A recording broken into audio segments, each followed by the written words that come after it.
સુરતની તાપી નદીમાં જળકુંભીનું સામ્રાજ્ય જોવા મળ્યું। જળકુંભીના કારણે પીવાના પાણી દૂષિત બન્યા છે। દર વર્ષે જળકુંભી દૂર કરવા થાય છે લાખોનો ખર્ચ, પરંતુ મહાનગરપાલિકા કરે છે લાખો રૂપિયાનો ખર્ચ।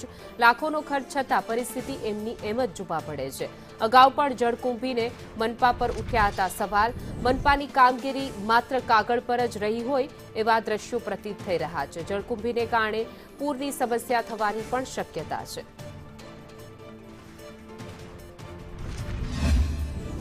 सूरत महानगरपालिका तरफथी तापी शुद्धिकरण माटे दर वर्षे करोड़ों रूपियानो खर्चो करवामां आवे छे, परंतु परिस्थिति जैसे थे वैसे जोवा मळी रही है।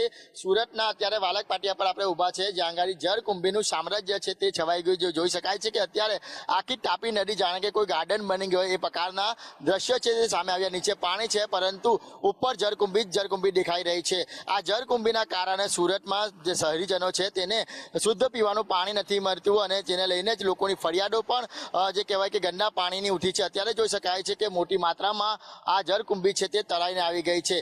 जे रीतना गंदू पाणी छोड़वाथी आ जळकुंभी आवे छे अने लोको छे ते गंदा पाणीना शिकार बनता होय छे, त्यारे फरी एकवार अनेक सवालो उठी रह्या छे, कारण के जळकुंभी साफ थई गई छे तेवुं महानगरपालिका तरफथी दर वर्षे दावा करवामां आवे छे। जळकुंभी साफ करवा माटे केटला मशीनो छे ते पण तापी नदीनी अंदर मूकवामां आव्या छे, परंतु परिस्थिति जैसे थे वैसे जोवा मळती छे। उनाळाना सीजनमां आ जळकुंभी आवे छे अने लोको छे ते हैरान परेशान थाय छे।